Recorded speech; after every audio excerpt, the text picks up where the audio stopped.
buenos días, bienvenidos a su programa Contacto Directo. Hoy es martes 6 de agosto del 2013 y saludamos a quienes nos ven a esta hora por nuestra señal de Coavisa Internacional, también a quienes nos escuchan por Radio Centro, el dial es 97.7 FM en Guayaquil, y además recuerde que puede seguirnos a cualquier hora o en tiempo real a través de nuestra página web www.ecuavisa.com. Alfredo, ¿qué tal? ¿Cómo te va? Muy bien, buen día, Estefi. Buenos días a todos. Hoy son nuestros invitados Mae Montaño, Lolo Echeverría y Walter Spurrier. Con Mae Montaño, asambleísta nacional por el movimiento Creo. El peso de los subsidios en el presupuesto y el anuncio presidencial sobre los subsidios al gas y a la gasolina, y la respuesta de Jaime Nebot a la propuesta del presidente Correa para acordar una consulta popular sobre la reelección indefinida. Lo vamos a examinar. También estaremos conversando con Lolo Echeverría, columnista de diario El Comercio. ¿Por qué son contrarias a una democracia saludable las reelecciones indefinidas? Y además el rechazo en la constituyente de Montecristi a esas reelecciones. Lo analizaremos. Y hoy será nuestro invitado también el analista económico Walter Spurrier. 7 años de atraso en la preparación de los puertos de Guayaquil, Manta, Machala y Esmeraldas para recibir a los barcos más grandes del mundo que pasarán por el canal de Panamá desde el 2015. Ahora, ¿qué repercusiones puede haber en los costos de la economía nacional? ¿Se debe cerrar el puerto de Guayaquil? Un tema por examinar. La actualidad, los protagonistas, el análisis y la información en Contacto Directo. Bueno, el alcalde de Guayaquil, Jaime Nebot, contestó a la propuesta del primer mandatario sobre acordar una consulta popular para la reelección indefinida. La calificó como una cortina de humo, dejando entrever que lo que está en juego es la ampliación del puerto de Guayaquil. El alcalde Jaime Nebot ya lleva 13 años al mando de la ciudad más poblada y el presidente Rafael Correa va a cumplir 7 años dirigiendo al país. Ellos tienen algo en común. Además de liderar sus movimientos, ambos han ganado todas las elecciones. Y de broma en broma, el último sábado, el jefe de Estado le hizo una propuesta al alcalde. Le invito a firmar una declaración conjunta. El pueblo es el que tiene derecho a elegir y reformamos la Constitución para poner más reelecciones. ¿Qué le parece?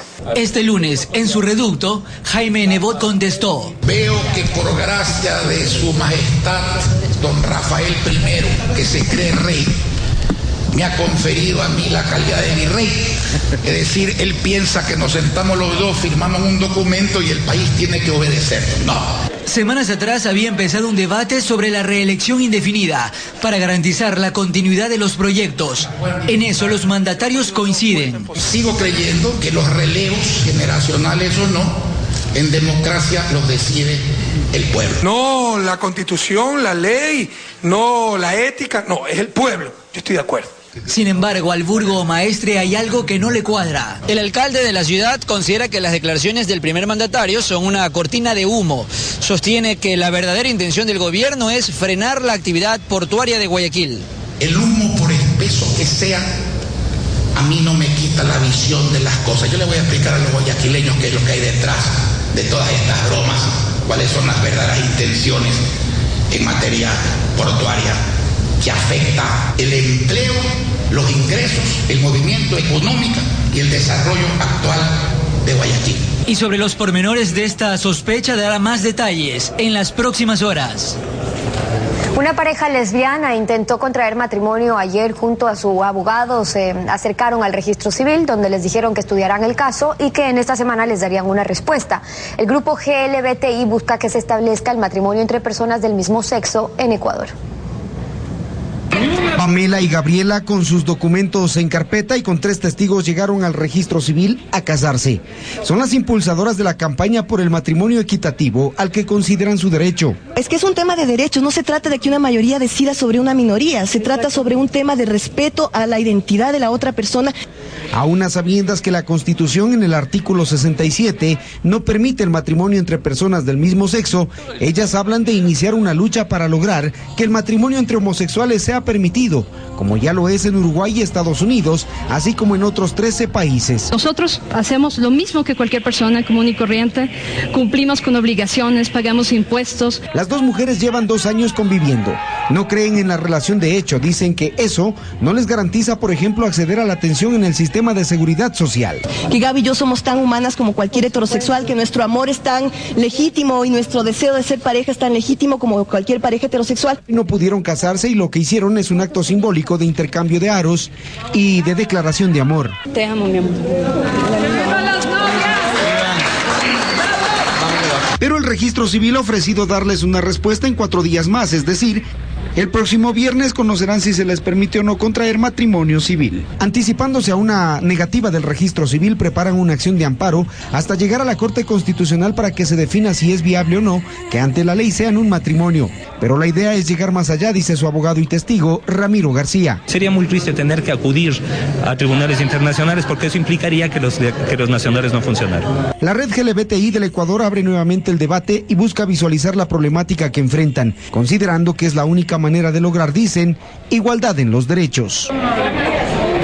Y en otros temas, la Fiscalía investiga la muerte de los integrantes de un hogar en el cantón Salitre, en la provincia del Guayas. Un menor de edad, quien se salvó, habría sido testigo del hecho y la hipótesis que se investiga al momento es un posible homicidio-suicidio.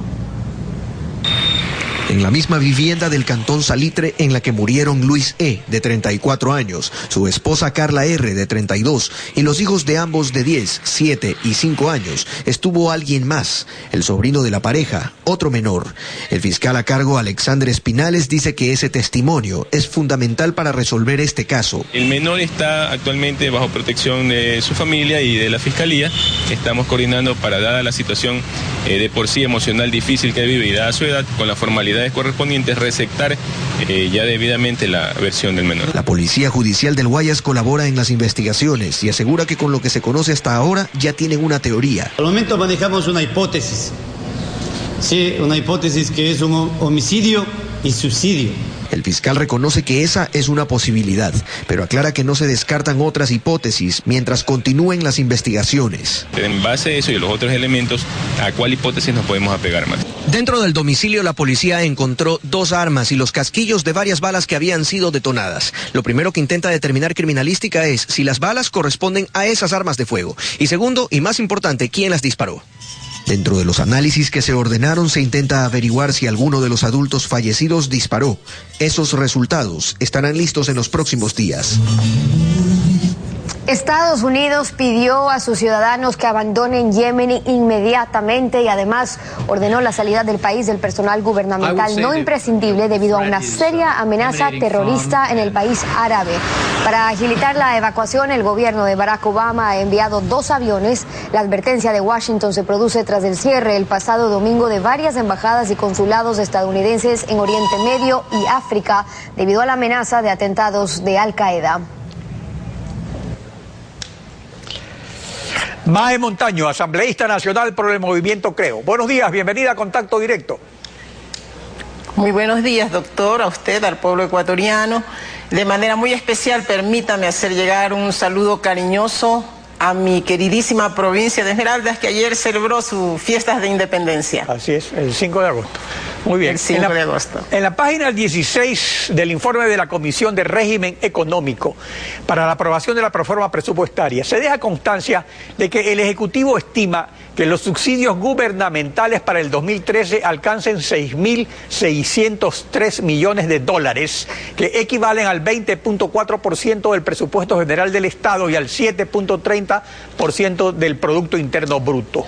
De esta suma son para combustibles 4.539 millones de dólares, que equivalen al 69.74% del total de subsidios. Sobre el subsidio a la gasolina, que llega a 1.757 millones de dólares, el sábado pasado el presidente de la República anunció lo siguiente, veamos.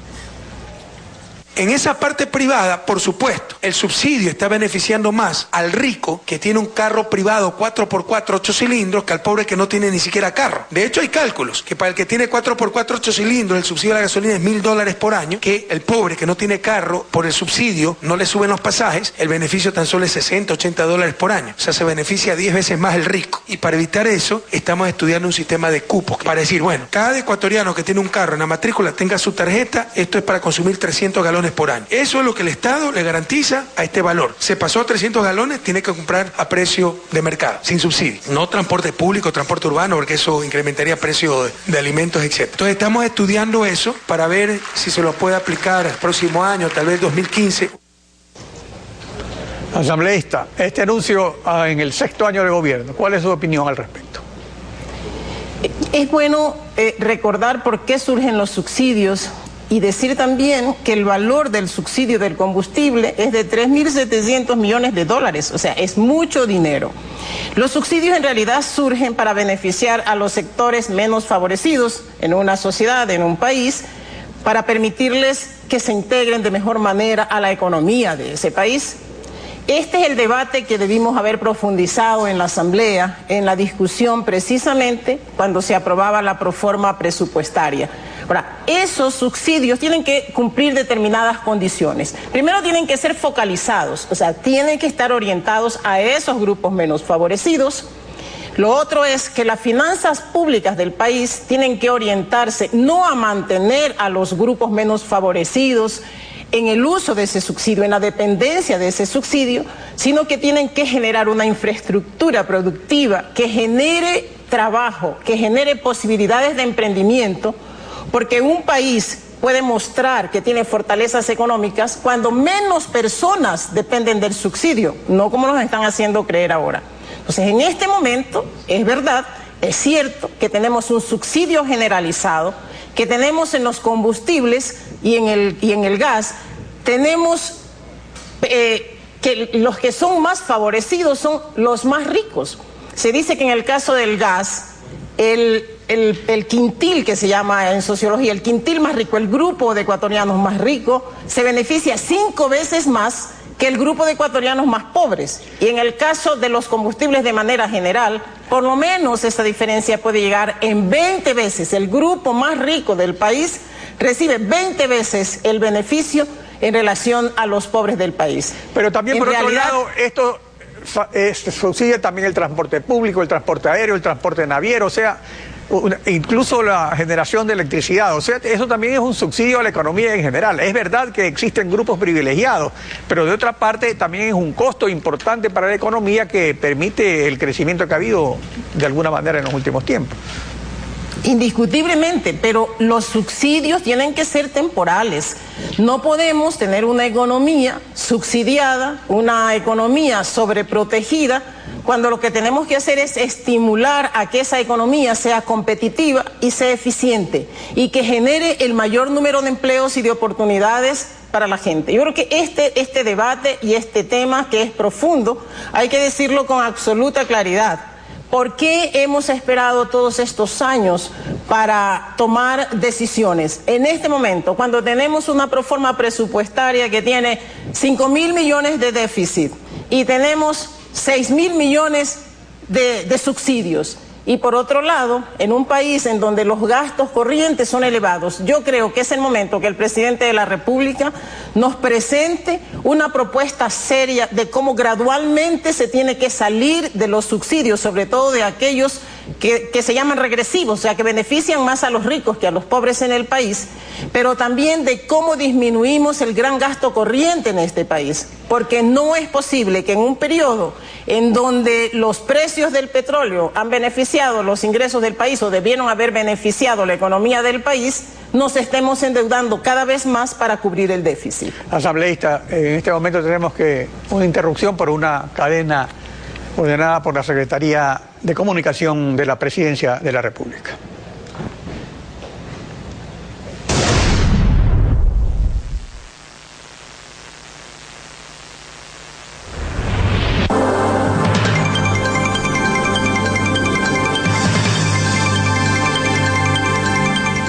En días pasados, los televidentes de este espacio informativo pudieron conocer los detalles del modelo de gestión que el alcalde de Guayaquil, Jaime Nebot, ofrece a sus ciudadanos como grandes logros de su administración.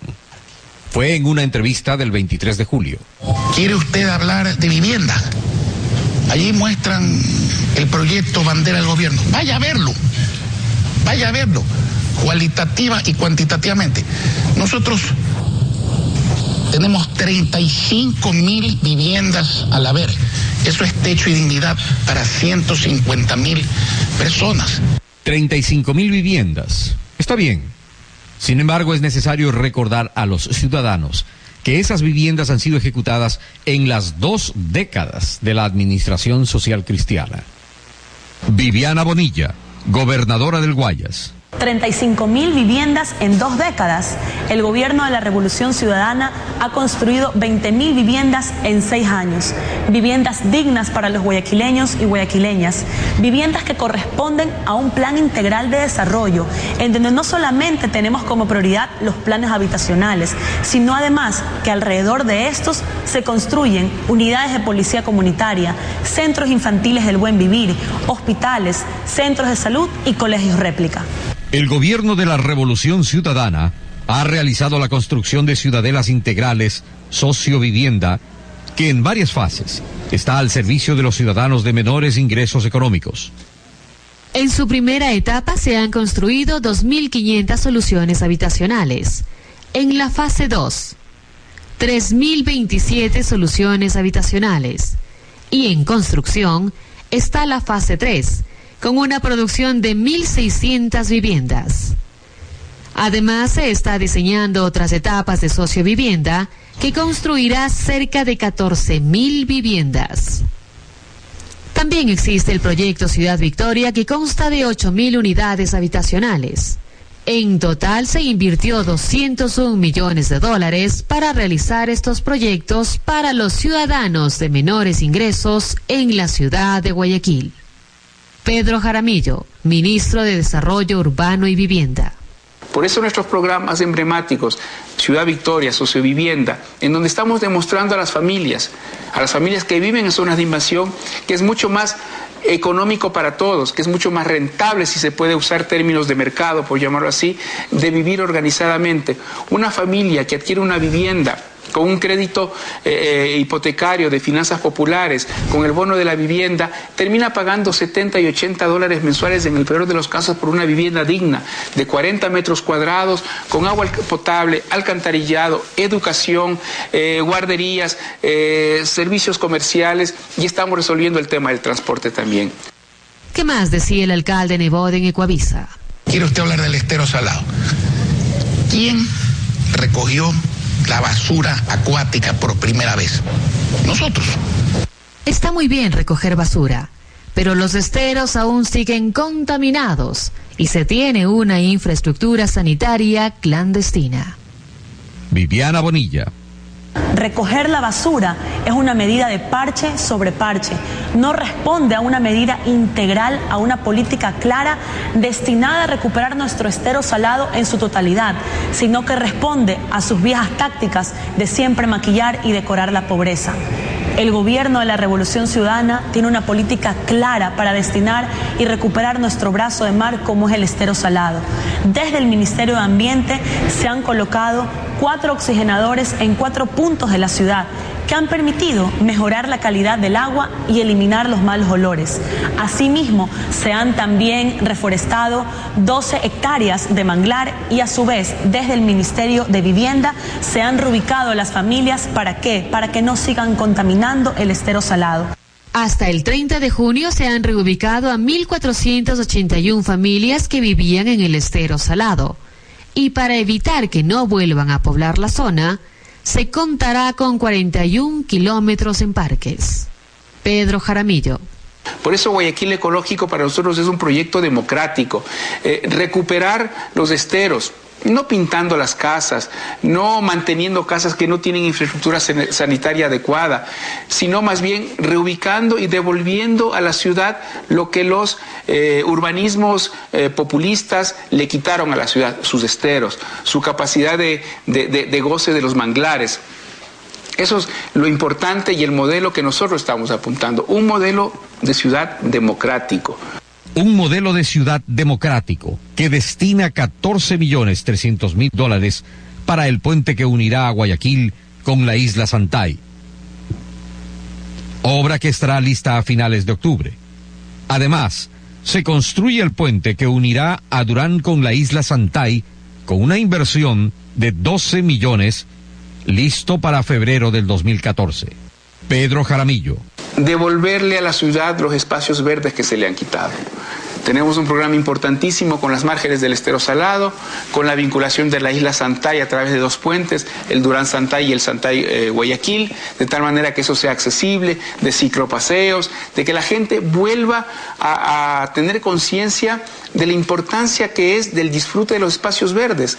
Otro de los proyectos que se construye en Guayaquil es el Parque Samanes, con una inversión de 86.200.000. Ha culminado la primera fase de 47 hectáreas, donde existen 54 canchas para disciplinas deportivas como fútbol, voleibol, baloncesto, tenis y canchas multifuncionales. Un modelo de desarrollo integral es hacia donde apunta la revolución ciudadana, donde la inequidad ya no sea un adjetivo para el guayaquileño. Viviana Bonilla. Uno de los mayores logros del gobierno de la Revolución Ciudadana ha sido recuperar al Estado y a sus instituciones. Ha sido fortalecer al servicio público, brindándole eficiencia y eficacia, brindando un servicio siempre de calidad y de calidez, incluso haciendo que el servicio público sea igual o mejor que el servicio privado. Ejemplos claros tenemos: el Registro Civil, Correos del Ecuador, Empresa Pública de Ferrocarriles del Ecuador. Registro Civil, Correos del Ecuador, Empresa Pública de Ferrocarriles del Ecuador. Ejemplos de que hoy lo público puede ser mejor y en efecto lo es. Por un Guayaquil incluyente es por el que se está trabajando. Por un Guayaquil integral. La Secretaría de Comunicación emite esta cadena para garantizar el derecho de los ciudadanos a recibir información veraz, verificada y contextualizada, como lo dicta el artículo 18 de la Constitución. Secretaría Nacional de Comunicación. Bueno, reanudamos nuestra entrevista. En cuanto al subsidio al gas de uso doméstico al que usted estaba refiriendo antes, el presidente anunció lo siguiente el sábado pasado. Veamos.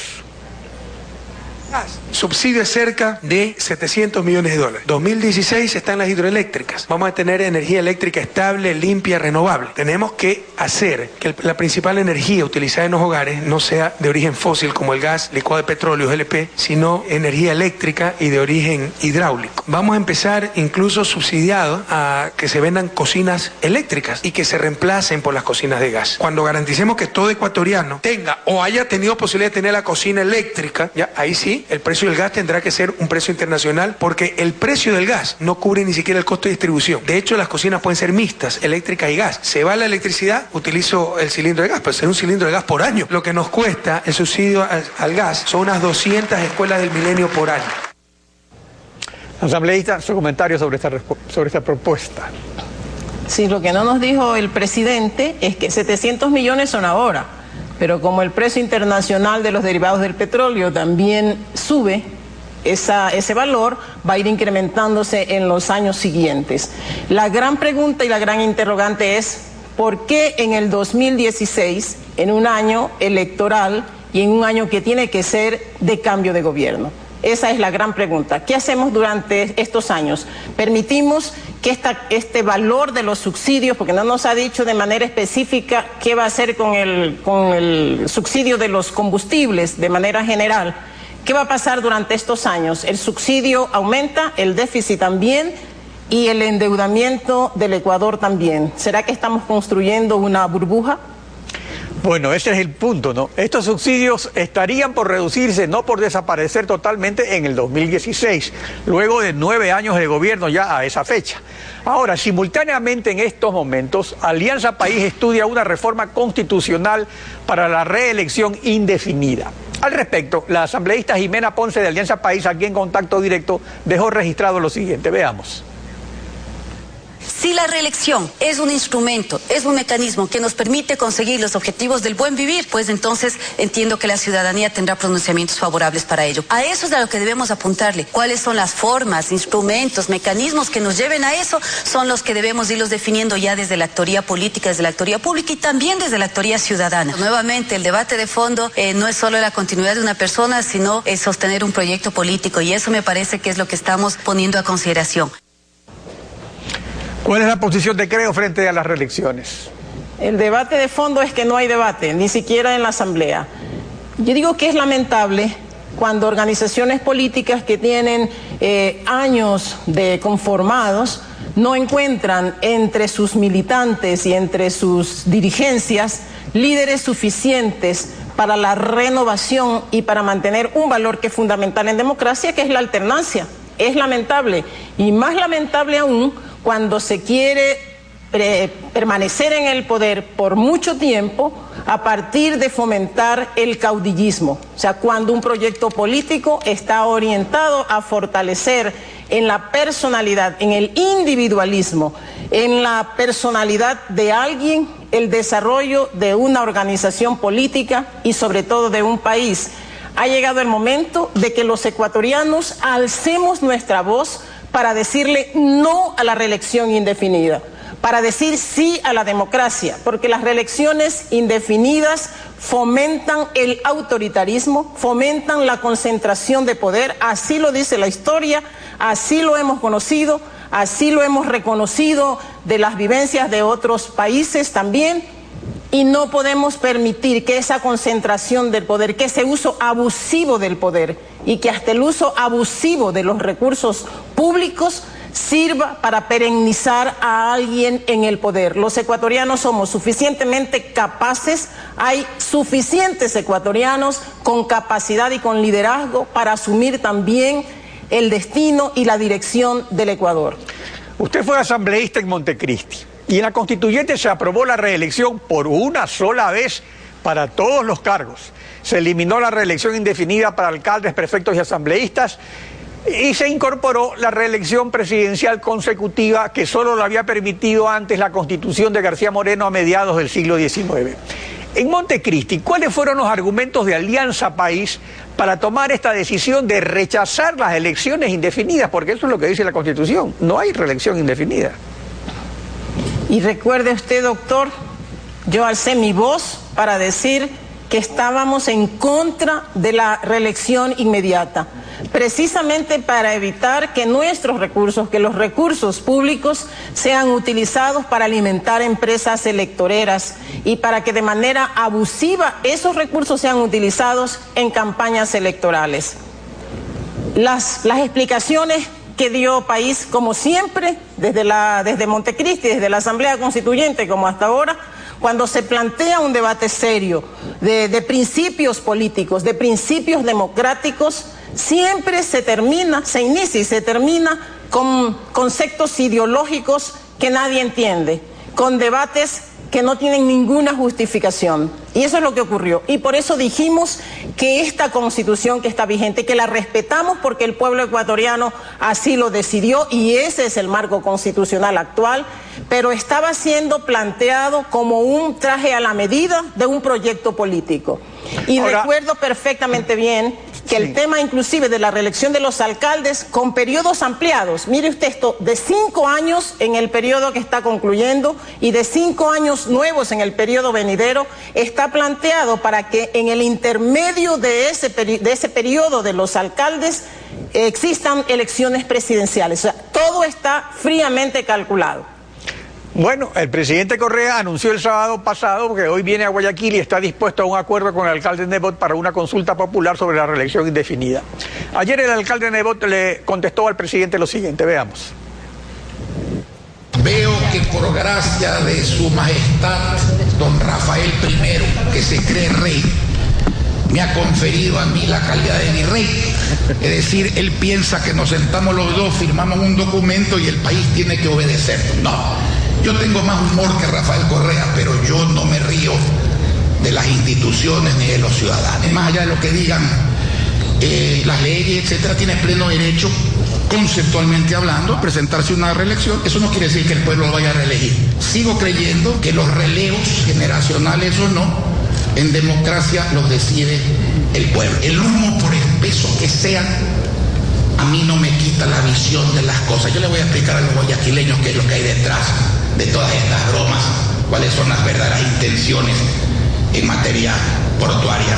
El empleo, los ingresos, el movimiento económico y el desarrollo actual de Guayaquil. A ver, ¿qué piensa usted de todo esto? ¿No terminará igual que la consulta popular del 2011 sobre la inseguridad ciudadana que Madera de Guerrero la provocó y luego se abstuvo de hacer campaña? Primero, demandamos que esto sea un debate serio. Demandamos que los ecuatorianos merecemos todo el respeto, que esto no es un juego de niños, que esto no es un juego de dos personas que dicen, si tú haces esto, entonces yo hago, como niños malcriados. Por favor, está en juego la democracia del Ecuador, está en juego un valor fundamental que es la alternancia. Y también está en juego luchar con antivalores de la democracia, como esto de concentración del poder, con esto de perennizarse en el poder. Así que los ecuatorianos demandamos que con respeto se nos trate y que en el debate esté de manera clara y precisa cuál es el tema. El tema es que quiere perennizarse en el poder el presidente de la República, que lo diga con absoluta claridad. Ese es el debate, ese es el tema, y los ecuatorianos estaremos firmes. No nos dejaremos ilusionar porque nos van a mezclar esto con las próximas elecciones. Hay que estar muy despiertos, hay que estar atentos y hay que estar firmes para decirle no a la concentración del poder, no al autoritarismo. No queremos un emperador en Carondelet y no queremos una persona que se perenice en el poder. Sí a la democracia. Mae Montaño, gracias por su participación en Contacto Directo. Buen día. Muchas gracias a usted. Son las 7 de la mañana con 28 minutos. Después de una pausa vamos a estar con Lolo Echeverría, columnista de Diario El Comercio. La Constitución de Montecristi y las reelecciones por una sola vez. No a las reelecciones indefinidas se aprobó en Montecristi. Lo vamos a revisar al volver. Quédese en nuestra sintonía.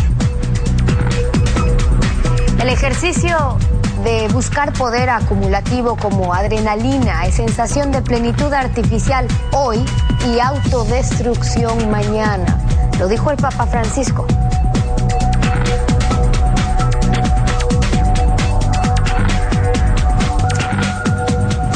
Siete de la mañana con 31 minutos. Lolo Echeverría es columnista de Diario El Comercio y en sus editoriales ha mostrado algunas posturas en torno a la reelección. Buenos días, bienvenido a Contacto Directo. Buenos días, un buen día para ustedes, Steffi, y para los televidentes. Este debate no es nuevo. El país ya lo discutió en la redacción de la última Constitución, cuando el país venía de reelecciones indefinidas para prefectos, para alcaldes, cuando el sistema funcionaba en base a las mayorías en el Congreso, los líderes estaban en las alcaldías o las prefecturas, y allí se determinó que lo más sano para una democracia era la alternabilidad y que se puedan reelegir o que puedan reelegirse los mandatarios, pero por una sola vez. Así es, porque la reelección tiene ventajas y desventajas. Las ventajas son que se beneficia el país de la experiencia, que hay continuidad en las obras, pero hay también desventajas. Y la principal desventaja es que hay en riesgo de que se utilice la maquinaria estatal en beneficios de intereses electorales particulares, que se legisle en beneficio propio, que se estorbe a los contrincantes y se establezca un aparato de publicidad en beneficio del candidato oficial. Entonces, en el balance de lo positivo y lo negativo, se decidió que era inconveniente la reelección indefinida, pero para beneficiarse de la experiencia o de lo positivo, entonces se estableció la reelección por una sola vez. Y escuchemos en relación a eso algo de lo que ha dicho el presidente Correa a propósito de su reelección. El sistema ecuatoriano es exactamente el mismo sistema de Norteamérica, una sola reelección inmediata o inmediata. O sea, Obama pudo esperar un periodo más para lanzarse, ¿no? Normalmente se lanzan a la reelección inmediata, pero es el mismo sistema. Pero aquí es que queríamos perpetuarnos en el poder, ser dictadores vitalicios, y lo tragicómico es que antes había reelección indefinida para alcaldes, prefectos, etcétera, excepto para presidente. Ahora todo está limitado a una reelección, ¿no? Todo. Tiene un sistema muy coherente. Entonces, cambiar ese sistema, que me parece muy coherente, me opondría. Pero si ya hay la voluntad mayoritaria del pueblo ecuatoriano, bueno, ellos decidan. Yo no me lanzo. O sea, eso, independientemente de cuál sea el sistema, estos son mis últimos 4 años. Eso lo dijo el 20 de febrero de este año. Ahora, Una cosa es que esté limitado a una reelección, otra cosa es cambiarlo y hacerlo de manera indefinida. ¿Cuáles son los riesgos en ese sentido de que los mandantes puedan reelegirse indefinidamente? Bueno, los riesgos son el autoritarismo, que se convierta entonces en un mecanismo reelectoral el gobierno, porque la reelección después de un periodo como tienen los países más democráticos es correcto porque tiene los beneficios de la experiencia, pero si la reelección es inmediata, hay el riesgo de la utilización de los poderes estatales. Y la reelección indefinida, esto sí ya constituye una perversión de la democracia. Hay que ver solamente los países que tienen la reelección indefinida. En América son Nicaragua, Venezuela, Cuba, y en el mundo Bielorrusia, Chipre, es decir, los países menos democráticos del mundo. La alternabilidad democrática evita que quienes estén en el poder, como usted decía, utilicen la maquinaria del Estado para sacarle ventaja a sus contrincantes electorales. Ahora, los informes de los observadores en las elecciones, no solo en estas pasadas, sino también en las anteriores, advierten que en el Ecuador es necesario reglamentar y de manera precisa la prohibición, los límites de transmitir, de sacar publicidad oficial durante las campañas, regular, por ejemplo, las cadenas como las que acabamos de ver ahora, que son campaña electoral pura. ¿Eso se ha hecho? No se ha cumplido, porque incluso los observadores, que ya no eran observadores sino amigos, hicieron unas puntualizaciones respecto de la equidad en el tratamiento publicitario a los candidatos. Pero esos vicios de la contienda electoral no se han remediado, sino que más bien van a empeorar, porque con la ley de comunicación va a ser menos libre la información y va a ser más controlada por parte del Estado. Ahora, por otro lado está la postura de quienes en efecto creen que si un proyecto político está funcionando bien con la gestión de un líder, que se requiere de continuidad para poder terminar ese proyecto o continuarlo. Ahora, ¿es necesario que la figura, que el líder sea el que se mantenga, o es el proyecto político el que puede continuar si así lo dispone el pueblo, con alternancia de quien lo dirija? El PRI, por ejemplo, que gobernó 70 años en México, iba alternando a su líder sin que sea el modelo perfecto. Este argumento que dice que el pueblo decida tiene también sus bemoles, porque si se toma en serio, es verdad. Aquí, por ejemplo, el pueblo tiene derecho a elegir, pero ya lo hizo y dijo no a la reelección indefinida. Y entonces otra vez se va a consultar lo mismo. ¿Por qué se reabre el debate sobre este tema? Van a repetir lo que hizo Chávez en Venezuela. Chávez en el 2007 sometió a consulta popular la reelección indefinida y el pueblo le dijo no. En el 2009 volvió a hacer la consulta y ganó. Esto se parece entonces a la broma de este político norteamericano de la Florida, a quien le preguntaron, ¿cuál es el sistema o la estrategia que tienen ustedes para ganar las elecciones? Y contestó, es muy sencillo. Nosotros participamos en la elección, si perdemos, exigimos reconteo de votos. Si volvemos a perder, volvemos a pedir reconteo, y así sucesivamente hasta que ganemos. Entonces nosotros vamos a hacer consultas populares sobre la reelección. Si nos niega el pueblo, volvemos a consultar.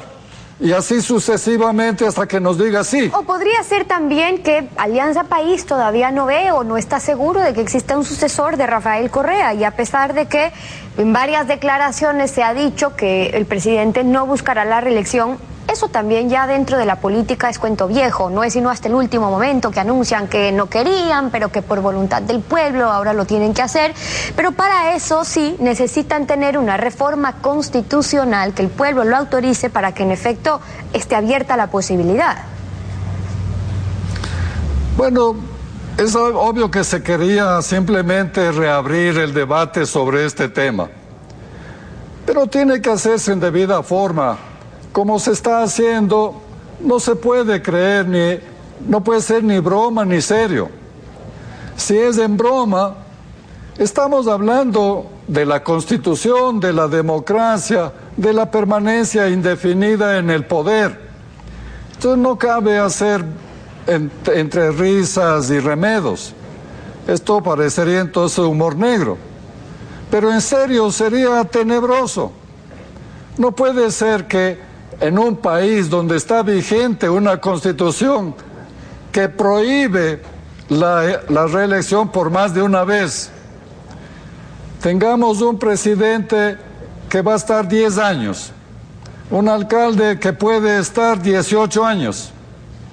Entonces esto no es aceptable. Y hay otros que podrían estar, otros alcaldes que podrían estar 22 años, que están hasta desde 22 1996. años. Ahora, usted hacía referencia a lo que pasaba en Venezuela. La única elección que perdió Chávez fue la del referéndum que consultaba sobre una reforma a la Constitución para permitirse más de una reelección. El pueblo no lo quiso, pero luego lo que pasó es que incluyeron a los alcaldes y le volvieron a preguntar al pueblo. Y ahí sí, con toda la campaña en medio, se aprobó la reelección consecutiva por más de una vez. Chávez terminó estando en el poder 14 años, Correa llegaría a los 10 en el 2017 y ahí habría que ver qué más. Entonces, ¿es coincidencia estos dimes y diretes entre el alcalde y el presidente de la República o es parte del juego porque los dos están buscando dejar abierta la misma posibilidad de la reelección? Claro, es absolutamente inaceptable que los beneficiarios de esta anomalía que vivimos le diga el uno al otro, hagamos un pacto y quedémonos indefinidamente en el poder. Esto es inaceptable. Lo que se debe hacer es simplemente cumplir la Constitución como está previsto. Ahora, yo reconozco que hay una diferencia. En el caso del alcalde está autorizado por la Constitución. En el caso del presidente está prohibido por la Constitución. Y el pueblo ya se expresó y dijo que no aceptaba la reelección indefinida. Ya no hay debate. Y vale la pena hacer esa diferenciación porque, y también es cierto que lo que está escrito en la Constitución no está escrito en piedra. Si es que el pueblo en efecto lo quiere cambiar, habría que convocar una consulta para cambiarlo. Pero ya la Constitución de Montecristi, allí ya se hizo un cambio y se incluyó el artículo 10 del régimen de transición que les dio más tiempo todavía para gobernar, cuando dice que el periodo de gestión de los dignatarios electos con las normas del régimen de transición se considerará el primero para todos los efectos jurídicos. O sea, desde el 2009 fue borrón y cuenta nueva, a pesar de que habían en ese entonces ya un alcalde que iba 9 años en la alcaldía, otros elegidos desde 1996 que iban ya 13 años. Pero vea, ese régimen de transición, ese artículo 10, significó que antes de que terminen de redactar la Constitución, ya habían redactado una estratagema para beneficiar a los que querían más tiempo en el poder. Esa es la opinión de Lolo Echeverría, acompañándonos hoy en Contacto Directo. Muchísimas gracias por haber estado con nosotros. Gracias a usted. 7 de la mañana con 42 minutos. Después de una pausa vamos a conversar con Walter Spurrier, director de la revista Análisis Semanal. Dragado y ampliación del sistema portuario nacional para integrarse al nuevo tráfico marítimo internacional. ¿Cuáles son las repercusiones de quedarse a la saga para la economía nacional? Lo conversamos al volver. Quédese en nuestra sintonía. El problema no es ser pecadores, sino no arrepentirse del pecado, no tener vergüenza de lo que hemos hecho. Pese a que Pedro era pecador, Jesús mantuvo su promesa de edificar sobre él su iglesia. Pedro era pecador, pero no corrupto. Pecadores sí, todos. Corruptos no. Lo dijo el Papa Francisco.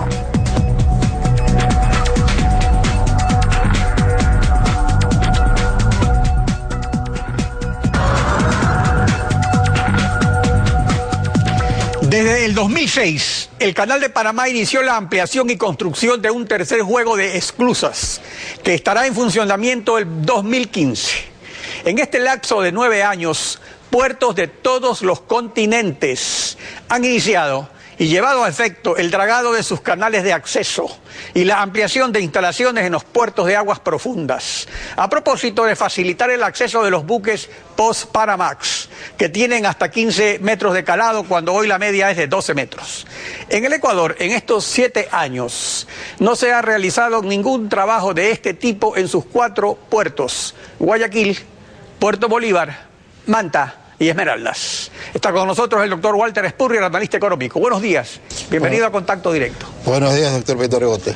A ver, partamos de un concepto básico primero. ¿Cuál es la importancia que tiene para la economía nacional una infraestructura portuaria adecuada a las características actuales del transporte marítimo internacional?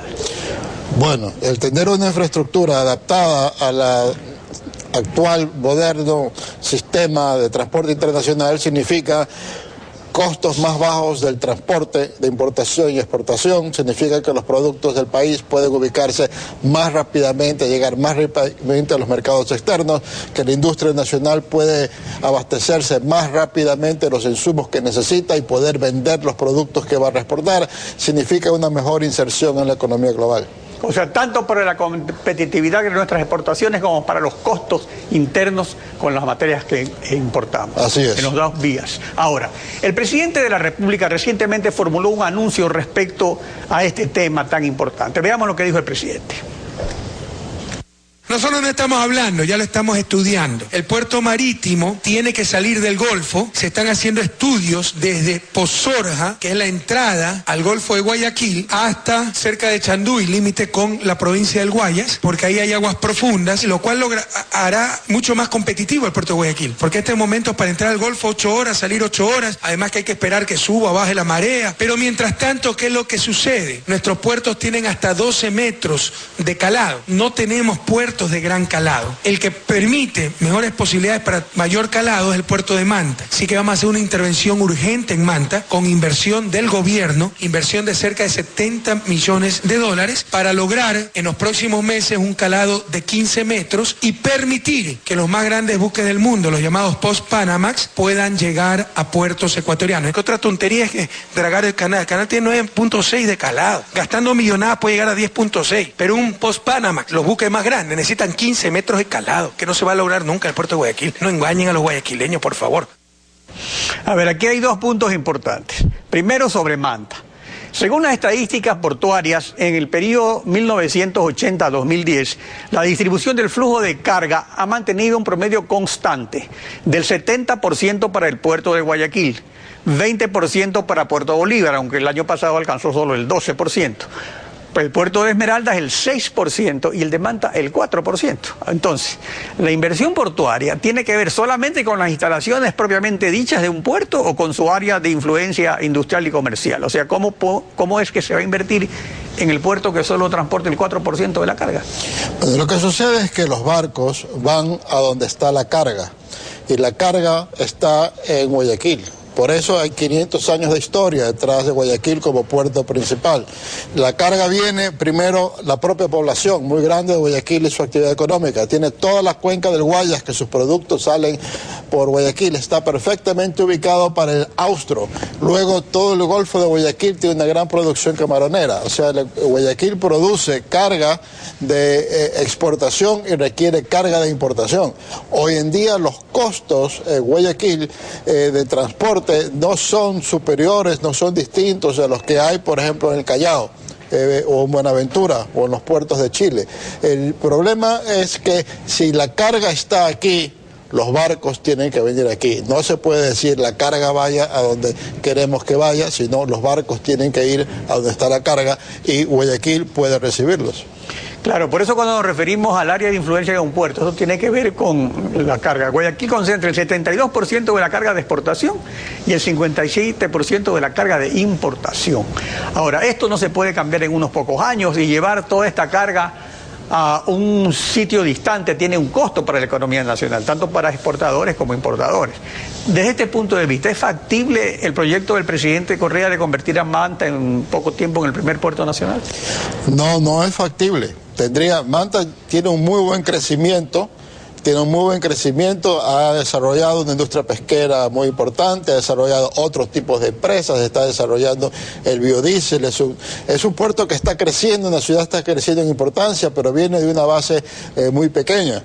Aparte que el puerto también de Manta es relativamente pequeño para poderlo ampliar como se quiere. Guayaquil va a seguir demandando esos servicios y los costos que significaría que la carga de importación y exportación de Guayaquil se traslade a un sitio más lejano serían inmensos. Para eso la solución es dragarlo. Puerto Guayaquil tiene la mejor ubicación portuaria en la costa del Pacífico de América Latina. Los grandes puertos del mundo, los mejores puertos del mundo están hacia adentro. Que el presidente que viaja a Bélgica mucho vaya a ver el puerto de Amberes o vaya a Rotterdam, que queda cerca de Amberes, o vaya a Hamburgo o suba a Estocolmo, o vaya a Estados Unidos, a Nueva York, a Filadelfia, a Seattle, a Nueva Orleans. Bueno, puedo mencionar docenas de puertos en el mundo. Lo que tienes que hacer es el dragado, y el dragado se lo puede hacer con una concesión para el dragado. Dragar el canal, que incluso significa sacar la roca que está delante de Pozorja, significa un enorme ahorro para las compañías navieras. Y por lo tanto, felices las compañías navieras van a pagar el peaje por poder entrar y salir más rápidamente del puerto de Guayaquil, y puede dragarse permanentemente con una empresa de dragado permanente de la entrada y salida de Guayaquil sin costos ni al importador ecuatoriano, ni al exportador ecuatoriano, ni al Estado, sino que paga la naviera de lo que se ahorra porque el canal está adecuado para entrar. Ahora, respecto a la afirmación del presidente, que se basa, por supuesto, en un estudio que han hecho unos consultores españoles para el Ministerio de Transporte, no es que al presidente se le ocurrió eso, seguramente, de que es imposible que se llegue a los 15 metros de calado, que es lo necesario para los post-Panamá, sino máximo hasta 12.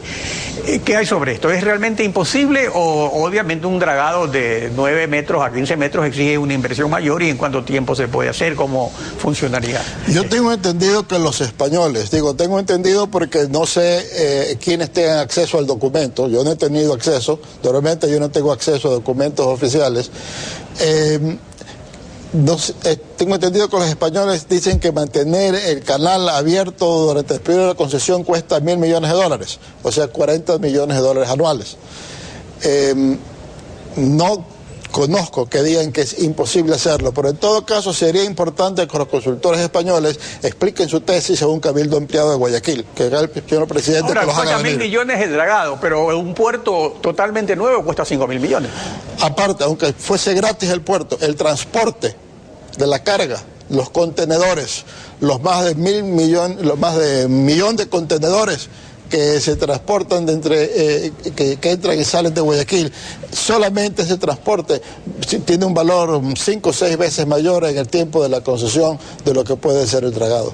Ahora, también aquí hay otro aspecto, esto de los puertos con canales de acceso, que hay muchos en el mundo, también hay un sistema mixto, de que hay un sistema complementario con un puerto de aguas profundas que quede cerca de este otro puerto. Y así ocurre, por ejemplo, en este momento se están haciendo dragados en Nueva York, puerto de Buenos Aires incluso. Esto es un asunto grave que lo han emprendido todos los países con tiempo. Entonces, un puerto de aguas profundas dentro del Golfo de Guayaquil no es excluyente, sino complementario del puerto de Guayaquil. O sea, ¿cómo funcionaría? Que se draga el puerto antiguo y luego se construye uno nuevo de aguas profundas. ¿Cómo se combina estas dos cosas? Yo creo que si el puerto, tendrían que hablar los técnicos portuarios. Yo lo que he hecho es investigar un poco por mi función de comunicador social. No necesariamente se tienen que llegar a 15 metros, ¿no? Ahora se va a dragar a 9,60 metros, tengo entendido.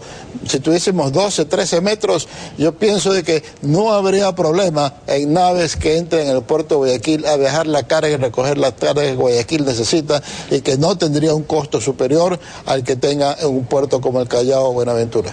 Ahora, ya hay 6 años de retraso en el dragado del canal de acceso al puerto. ¿Por qué no lo ha hecho Autoridad Portuaria? ¿Por qué no lo hace el concesionario? ¿No hay dinero o no hay voluntad política? ¿Qué es lo que pasa? Bueno, el dinero no puede no haber, porque siempre, o mejor dicho, si no hay dinero es porque todos los años los excedentes que tiene Autoridad Portuaria pasan automáticamente a la cuenta única del Tesoro. No solo con este gobierno, eso viene detrás.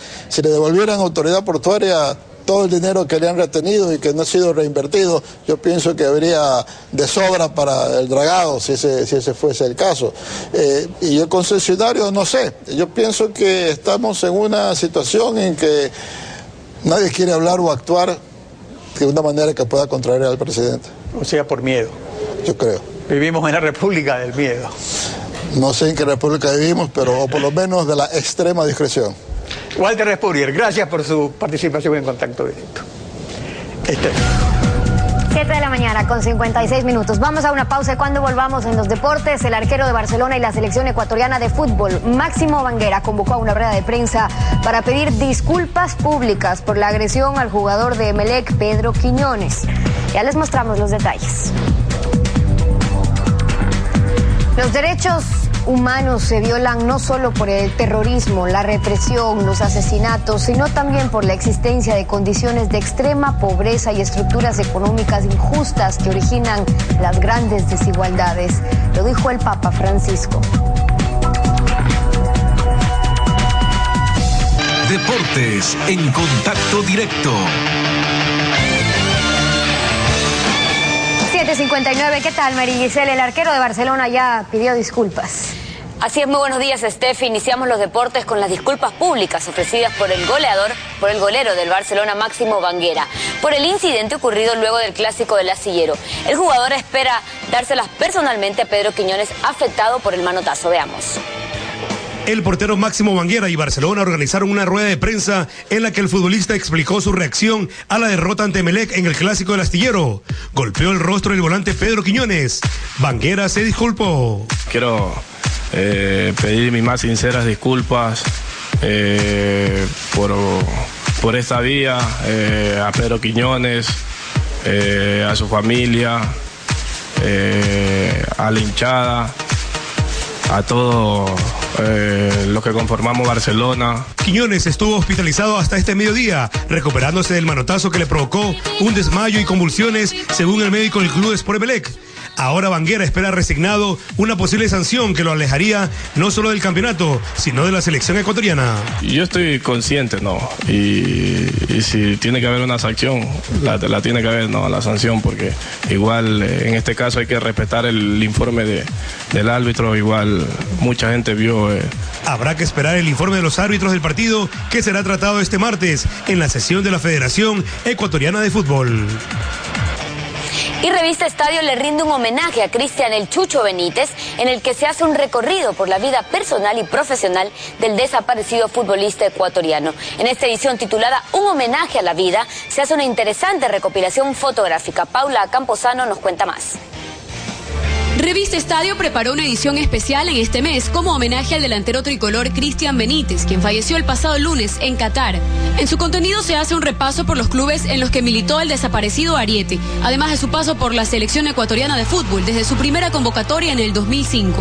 Así también se destacan sus inicios en el club El Nacional. Revista Estadio publica además una foto postal de cuando el Chucho tenía 12 años, en cuyo reverso escribe una carta muy emotiva a su mamá, quien emigró a Italia en busca de mejores días. Quiero que sepa que siempre la recuerdo y me estoy portando bien, por usted, porque quiero que se sienta orgullosa de mí. La trágica noticia que puso en shock al país y dio la vuelta al mundo. Un regreso con